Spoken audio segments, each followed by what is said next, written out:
Como quieran repartirse la intervención. Adelante, el micrófono para que quede registrado. Gracias. Kaixo, lo primero agradecer la oportunidad que nos habéis brindado, gracias al grupo de EH Bildu, de poder exponer la situación de los centros coordinadores. Mi nombre es Ruth Salaverría, médica de emergencias, trabajo en la UBI móvil y en el centro coordinador de Guipúzcoa. Y os voy a intentar resumir en pocos minutos lo que son los centros coordinadores de emergencias Osakidetza y la problemática que se está viviendo en ellos en los últimos años. Y voy a explicar en un primer momento lo que es una emergencia sanitaria. Es aquella situación donde peligra de forma inminente la vida del paciente, por lo que requiere de forma urgente medidas que puedan salvar su vida. En el centro coordinador todos los días tenemos incidentes de emergencia sanitaria. ¿Y qué son los centros coordinadores? Pues bueno, los centros coordinadores son el primer eslabón para atender a todas las llamadas urgentes y emergentes sanitarias que entran a través del teléfono 112 y desde el teléfono de emergencias de Osakidetza. Después de una breve conversación con la persona que llama, se decide el mejor recurso para poder enviar ayuda al lugar donde se necesita. Es decir, en estos centros coordinadores se decide y se ponen en marcha los recursos necesarios para atender todas las emergencias sanitarias que ocurren fuera de los hospitales. Estos centros coordinadores son, por tanto, también el primer paso necesario en la cadena de supervivencia de los pacientes y, por tanto, para la seguridad del paciente en situaciones en las que está en riesgo su vida. Se decide qué tipo de ambulancia se envía o el helicóptero medicalizado. Y esto es solo una parte del trabajo, porque además de esto gestionamos la realización de traslados interhospitalarios, los de atención primaria a hospitales, médicos y enfermería a domicilio, y todo tipo de consultas sanitarias telefónicas. Trabajamos 24 horas, 7 días a la semana, 365 días al año. En total tenemos 3 centros coordinadores, uno en cada territorio. ¿Y cómo se trabaja en los centros coordinadores? La llamada entrante la recibe un auxiliar administrativo, operadora, que recoge datos administrativos, el lugar del incidente y datos del paciente. Realiza un primer triaje de emergencia y pasa la llamada al personal sanitario. Esa llamada se transfiere al médico, que recibe prácticamente todas las llamadas. Se realizan las preguntas pertinentes y posteriormente se decide el recurso que necesita el paciente. También el médico atiende a las ambulancias con enfermería, valora los electros y decide tratamiento in situ si es necesario. También se hace cargo de situaciones especiales emergentes, como pueden ser los incidentes de múltiples víctimas, incendios, accidentes de tráfico complejos y demás accidentes que podemos encontrarnos. Y todo esto sin ver al paciente, basándonos en los datos que le están comunicando, mirando la historia clínica del paciente y todo ello intentando tranquilizar al comunicante. El recurso decidido por el médico es enviado por el auxiliar administrativo. Si se envía una ambulancia de soporte vital básico, una vez que el paciente ha sido atendido, será la enfermera la que continúe con la gestión en el centro coordinador y se decide el traslado o no del paciente.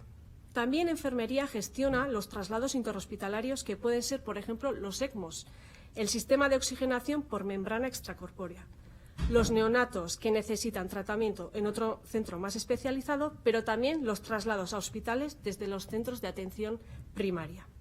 En muchas ocasiones, el médico está ocupado y es enfermería el que decide qué recurso enviar, sin protocolos y sin ningún respaldo jurídico. ¿Y qué herramientas de trabajo tenemos? Pues bueno, como veis en la imagen, cada puesto consta de 4 pantallas, con mesas y sillas totalmente obsoletas, además de un entorno precario con cables sueltos por el suelo, sin calefacción central en el caso del centro coordinador de Guipúzcoa, sin dietas, con un descanso de 15 minutos no estipulado, se descansa cuando se puede, en 12 horas, además de un sistema informático diferente a los hospitales.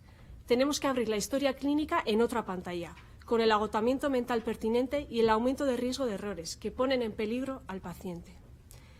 ¿Y qué datos manejamos? Pues bueno, os enseño un gráfico de una semana de actividad en diciembre y como podéis apreciar se atienden entre 1.200 y 1.400 llamadas diarias entre semana y entre 1.800 y 2.100 los festivos y los fines de semana.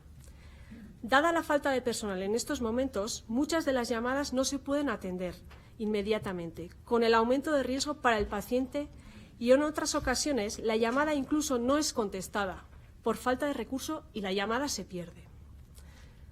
¿Y qué problemática tenemos? Pues bueno, desde hace varios años el trabajo que se desarrolla en los centros coordinadores lleva aparejada una sobrecarga derivada de la propia tipología de esta. Hemos de dar respuesta casi inmediata a múltiples incidencias que suponen muchas veces una amenaza real o potencial de la vida y de la salud de las personas, lidiando con la angustia y el temor del comunicante con el que hablamos. Y ahora mismo nos encontramos sin los medios necesarios para dar una respuesta global. Desde hace unos años nos encontramos con déficit de plantilla estructural. Nos falta personal sanitario para atender todas las llamadas.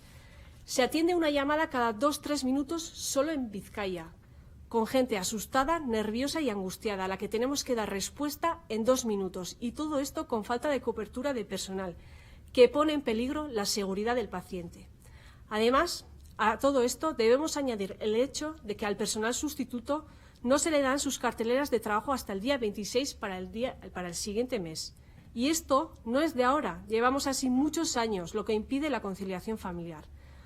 Por todo lo relatado anteriormente, muchas de las personas que están formadas para trabajar en los centros coordinadores rehúsan ir y muchos se van del servicio. Y la respuesta de emergencias y de la consejera a este déficit estructural de plantilla es el parcheo. Parcheo que, como hemos denunciado desde SK en sendos escritos dirigidos a las diferentes direcciones de Osakidetza el verano pasado, escritos que, por cierto, no han tenido respuesta alguna, se basa en la realización de peonadas con personal de otras OSIs y que solo en los meses de julio y agosto del 2022 supuso un coste de 29.000 euros en sobresueldos a estas personas. Para SK este dato es la prueba de que la propia Osakidetza reconoce que el déficit de plantilla es estructural. Una plantilla que en muchos casos no cumple con el preceptivo descanso entre jornadas. ¿Y quién es el responsable de controlar todo esto? ¿De esta manera garantizamos la seguridad del paciente? SK siempre estará en contra de estas soluciones, aquí o en cualquier otro servicio de Osakidetza. Mediante este mecanismo perverso, el jugoso sobresueldo que cobra una minoría es sufragado con el dinero de la ciudadanía, mientras Osakidetza no garantiza ni su asistencia, ni la calidad de esta, ni siquiera su seguridad. ¿Y qué pedimos? Pues bueno, desde SK creemos que es imprescindible implementar medidas valientes que supongan una mejora, no solo en las condiciones laborales de la plantilla, sino también en la calidad de la asistencia que nuestra ciudadanía se merece, y que no pongan en riesgo la atención y la seguridad de las personas que nos necesitan. Y estas medidas han de pasar, entre otras, por pedir un incremento sustancial de la plantilla en todas las categorías que forman parte de ella. Para poder cuantificar su número de la manera más objetiva posible, exigimos que se realice de manera inmediata una evaluación de los riesgos psicosociales. Exigimos al Departamento de Personal de Emergencias el cumplimiento del artículo 35 del Acuerdo Regulador de las Condiciones del Trabajador de Osakidetza, con carteleras bimestrales para todo el personal. Pedimos la adecuación de los descansos dentro de la jornada laboral en la dirección de lo recogido en el Real Decreto sobre disposiciones mínimas de seguridad y salud en el trabajo, con equipos de pantalla de visualización de datos, y las disposiciones posteriores realizadas por el Instituto Nacional de Seguridad e Higiene en el Trabajo, que establecen un descanso de 10 minutos por hora trabajada frente a un ordenador o de 20 minutos por cada 2 horas. De esta manera se minimizará la fatiga mental y disminuirá el riesgo de cometer errores, incrementando la seguridad del paciente. Recordamos que nosotros trabajamos con 4 pantallas al mismo tiempo. Debemos abrir y leer las historias clínicas del paciente y tomar decisiones en menos de 2 minutos. Y así todo el turno, sin descansos, comiendo con el tupper delante de la pantalla cuando tenemos un mínimo y ligero respiro. Pedimos también la creación de la figura de jefe de guardia, encargado de gestionar, entre otras cosas, la cobertura de las incidencias por ausencias imprevistas del personal o de que se cumplan los tiempos de descanso recogidos en las diferentes guías. También queremos definir las funciones de enfermería con protocolos actualizados para cada patología y tener el respaldo jurídico para dichas funciones. El impulso a la formación continuada del personal, formación que ha de incluirse dentro de la jornada laboral, que abarque un amplio abanico de materias, porque no nos olvidemos, la plantilla de los centros de coordinación debe estar formada en todas las especialidades médicas, ya que atiende todo tipo de patologías y problemas de salud.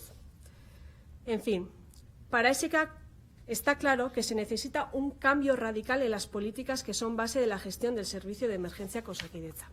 Insistimos, necesitamos un cambio de gestión en emergencia que se implique el Departamento de Salud y se comprometa a dotar del personal necesario a estos centros, donde la rapidez, la claridad de ideas, los conocimientos salvan vidas. Eskerrik asko entzuteagatik.